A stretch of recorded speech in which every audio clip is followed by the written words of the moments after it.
Hi, everyone. Pastor Galen, lead pastor at Cheyenne Hills Church. Thank you so much for joining us on this podcast.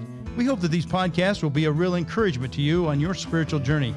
You can also connect with Cheyenne Hills at CheyenneHills.org. Hope you enjoy the program. Across the street and around the world, Cheyenne Hills. Well, hello again, everybody, and welcome to the podcast. Nathan, welcome. Glad you're here today. Good to be here. Okay, so we've got a lot coming up here. We've got Good Friday. We've got Lent. Right. We've got, well, I say Lent. We've got Easter. And I was going to ask you about Lent. So it just came out.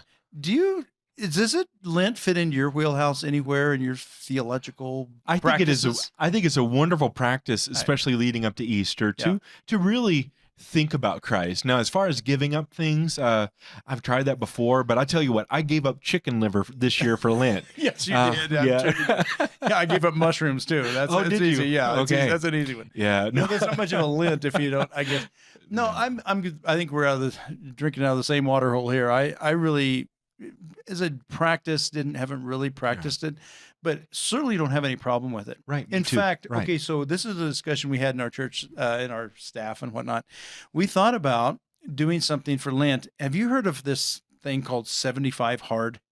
Never. It's like, okay, so it's like 75 days of doing hard things. So like working out twice a day, eating, no alcohol, eating good and clean meals, whatever.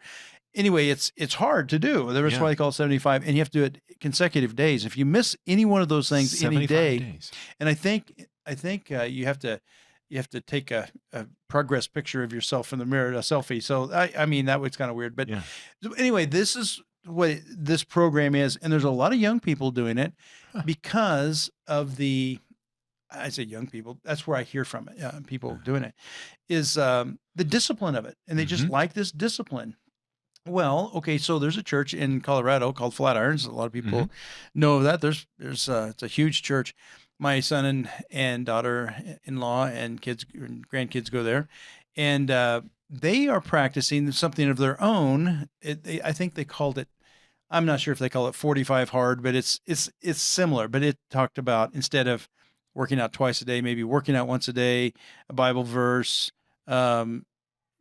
Prayer time, some more devotional aspect of it, which I thought was great. That is good. So now they did this, I think, last fall, and we got in contact with them, and we were thinking about launching it so we could actually do the 45 days, because if you miss a day, you got to start over. Yeah, right. And so according to the way this is put together on your app, so you can have an app that reminds you how you're doing. Oh my goodness. So That's cheating. No, I know. But it's kind of cool, just what they've done. But we were going to do it for Lent just to say, this is something that you could attach yourself to as a discipline, and it has spiritual meaning and spiritual disciplines in it, maybe even fasting or whatever. Anyway, we didn't do it this year, maybe next year, but it's just like it made me really think about Lent this year and then trying to do something. Do you have anything that's very valuable. So I am currently right now going through a seminary class from Shepherd's Theological Seminary, and it's on church history.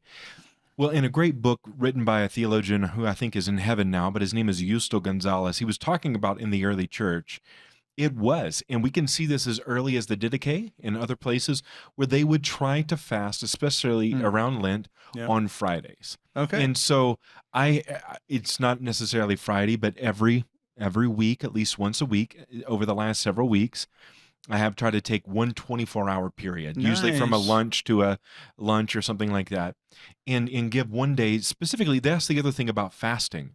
It isn't just that you don't eat. It's that you dedicate the time that you would be eating to the specific purpose of communion with God. Right. And so I don't know that that's as formal as a lot of what other people do.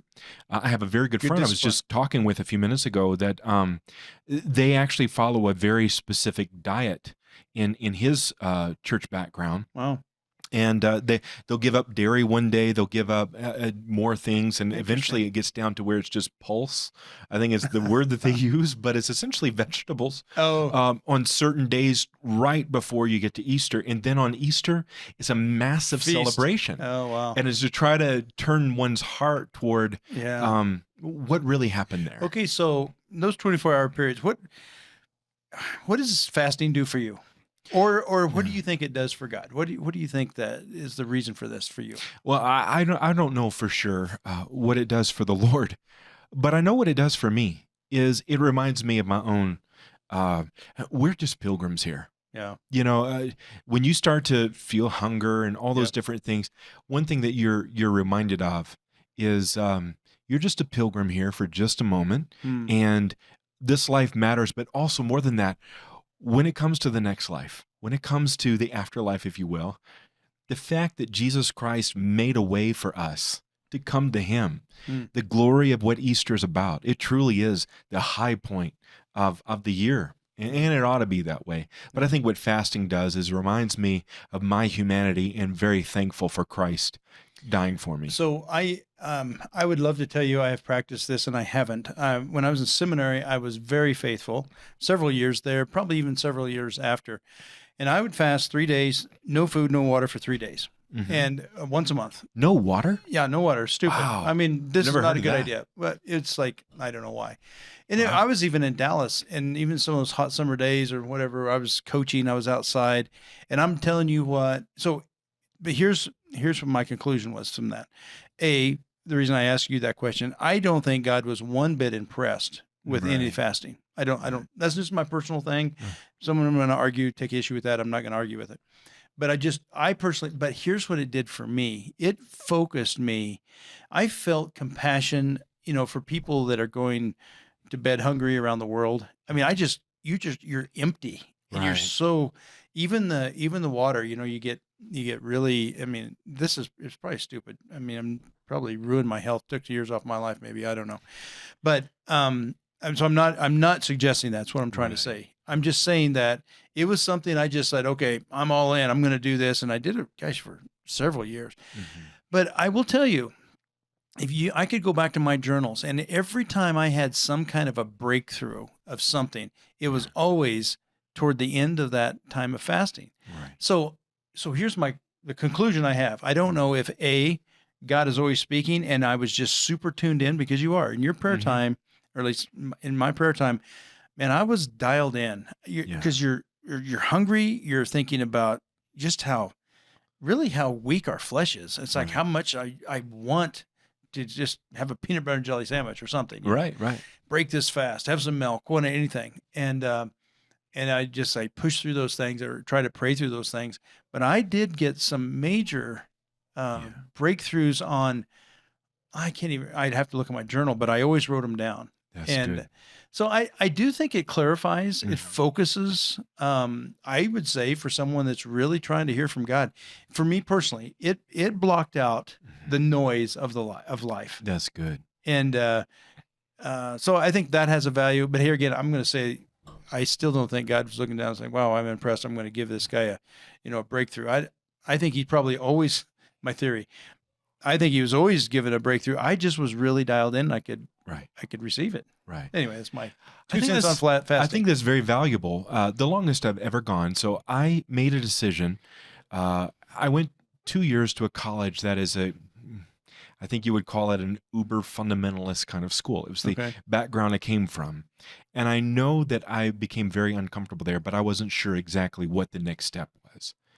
And so during one Christmas break, I worked my way through college, so I had to stay behind for Christmas when a lot of other kids would go home. And I was working my job at a Kaiser Permanente in San Jose, California.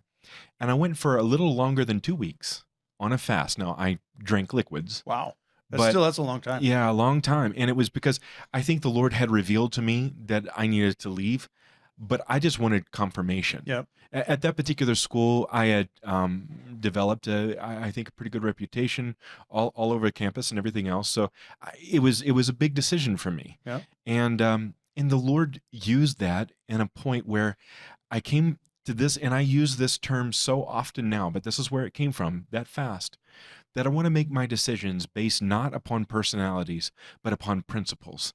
I want to move to where principles are affirmed and not personalities. But it was that Christmas break, that fasting period that God used, I think, to even guide what I'm doing today. Yeah. And so I believe in it, but you're right. it doesn't necessarily take a fast to get there, but God has used that in my life. Boy, I recommend it. And in fact, I'm feeling a little convicted. It's probably, Me too. I was saying, I fast 3 days every month, and I bet you I haven't fasted 3 times in the last 5 years. I mean, I really haven't practiced that. Maybe I have a time or two, but maybe a meal or something like that, but nothing to the point of just really. Now, when I on major moves, I do fast. And I've done that. I mean, a week or so, even again with water, but not food, but just needing to hear from God. And I know when we came back up here, there was a time I had to hear from God. So if I've been really driven to my knees and I need to hear from God, that there's times I've fasting. I think it's just for my focus, not for impress God. I think you're right, and this is why it's so fun to talk to you, Galen, because we've never talked about this before. But it has been influential. It sounds like in both of our lives. And I think we also have to mention to those who are listening that we're not advocating any sort of legalism. No. I.e. that you can't come to know the truth of God's word or find answers on this. But at the same time, God does talk to his disciples about some things come only by prayer and fasting. And so on. So, and by the way, when we get to that question of fasting, the Bible doesn't prescribe for how long or what you're supposed to do while you're doing it. So it's one of those things where... Well, it does say one thing. It's like when you're fasting, don't put on a gloomy face. Right, that's right. In fact, you should, be normal or whatever. It's like, don't put on this gloomy face like you're, pitiful, holy, righteous me. In fact, it's completely the opposite. Right. If you are fasting, it's one of those things where you don't necessarily tell everybody. I mean, if someone offers you food, you'll say, I do that. Appreciate that. But yeah, you're right. It's not like, look, I have become more holy today because yesterday you just might as well just flush that pride. Flush that whole thing. You've run the whole purpose. The whole thing. All right, so we've got Good Friday. We've got, I guess, a lot of things. We've got Monday, Thursday. We've got Good Friday. We've got Easter. Any of those that are kind of, of course, the Passion Week, any of those that are kind of favorites for you to kind of camp on, or what's your... There is, and I've... when you stop and look at, I have a very dear friend that goes to a different kind of church altogether, and yet at the same time, he was telling me about something that they do in his church on Friday evening. And that is they have a special ceremony leading toward midnight where they will all get together and slowly but surely they shut down all the lights and everyone's holding a candle. And then eventually everyone in the congregation blows out a candle and there's only one candle left. And that's on at the front of the church. Now they do have lighting near the doors, for safety. But other than that, it's talking about the fact that the light of the world was laid in a tomb. And then, of course, on Sunday morning, they have, and I've never been to that one, where it's the exact opposite. And there's a point, when I was right out of seminary, I lived in El Paso, Texas. I was part of a church where they only did communion once a year. Oh, wow. And that was on the Friday night before Easter morning. And it was really unique because they did almost the same thing, only this was, of course, in an evangelical church. But what they were trying to do is raise the solemnity. Do you understand that what you're doing is we're remembering the body and blood of Christ? It's very special. Yeah, no, that's good. We always have. I say always. I think most years that I've been in ministry, we've had whether I was in Colorado or here, have had a Good Friday service. And so sometimes, the Monday, Thursday is the Passover that Jesus in the upper room. So sometimes we'll do that with communion, but we just kind of conveniently roll that all into the Good Friday service. And then sometimes we'll focus on the breaking of bread and drinking of the cup, or sometimes we'll focus on the foot washing or just what took place. And then ultimately end it with the cross. But, this year we have something actually kind of special planned. It's going to be a little unique of all the years. We're going to have something a little bit different. So I'll keep that as a teaser for people that want to come and listen to it. But it's going to really focus on the Friday, but it's going to end with some hope. If the Sunday's coming theme, Wonderful. I love that. and but this Friday, the depth of it, the seriousness of it, the sacrificial part of it, I think it's really grown. I mean, we'll fill up this sanctuary, Yeah. one time. It's not like a two service type thing, but still, that's a lot of people willing to come out on a Friday night. And I don't know, for whatever reason, it's a really cool feeling of the community to come together. It's somber. We try to keep it kind of somber and solemn, introspective, and we'd like for people to feel, this is a big day of Christ sacrificing Right.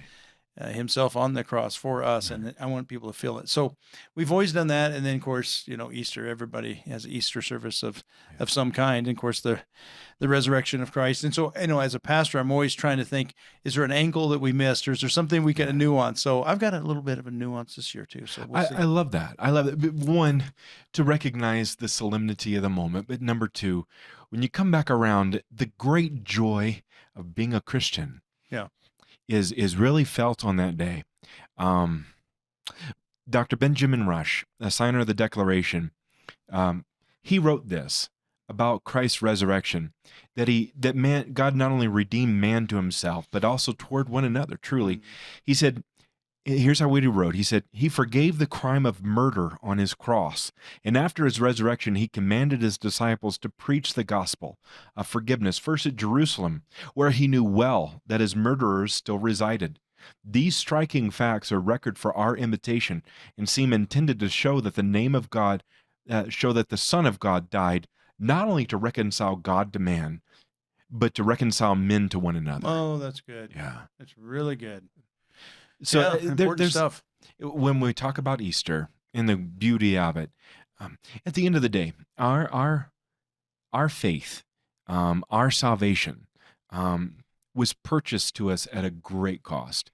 And I think if we forget that, which people do from time to time, when we forget that, there's nothing quite like Easter to remind us of, here, this is what matters most. Yeah, I think it brings everything back to the forefront, and it's I don't know why but why do we need these festivals? But God uses festivals. You think about it, and actually part of what I'm going to do this year is to go back and pick up on a festival, a couple of them actually. Amen. But the first fruits. Amen. And how that ties into an Easter, that Christ is our first fruits. Mm-hmm. And but what I've learned about the first fruits is some cool insights. But He was the first to, that was actually a blessing and a promise for a whole bunch of other grain, if you will, fruits to come into eternity and into glory. So I think it's a cool picture, and I think a reminder. I think it's this reminder of like, this is not our home. We have an eternity. Eternity is our home, and anytime we get that mindset, there's joy can kind of seep into the pores, forgiveness, and kind of letting down some of the issues that we have with one another. I think that's it's one of the reasons that God put so many festivals, I think, in the Jewish calendar. That's right. Right? Exactly. And I think there's 3 or 4 in the fall and at least 3 in the spring. Right. And there's a lot of festivals, and they're back to back kind of. That's right. But He wants them to come together and just focus on God and chill out with each other. Exactly. Right? And that's where something we don't have enough of, probably. You're right. Yeah. But that's something that even the early pilgrims recognized. They had based their festival, which we now call Thanksgiving, on the Old Testament festivals as well. But I think also we see it in the early church. Yeah. What you see in the early church is the common refrain was, someone would say, He is risen. He is risen indeed. He is risen indeed. Yeah, no kidding. That's what good. Joy. That is good. Well, I hope you have a wonderful Easter experience, but even a Good Friday. I have to say, how do you have a wonderful Good Friday? I think it's a perspective change, and I think it's been a good challenge. Maybe all of us. I'm gonna pick up this fasting challenge too. Amen. And me too. During this week, and fast and pray and just ask for God maybe to have some insight that I haven't asked for. That's good. So there you go. There's some Amen, takeaways for me for today. So thanks for that. Amen. Well, if you are with us and you're joining us here, you know that we always end with a challenge. And I think it's as important today as it is and every day is that you go and be strong and very courageous. God bless you all. Thanks for being here.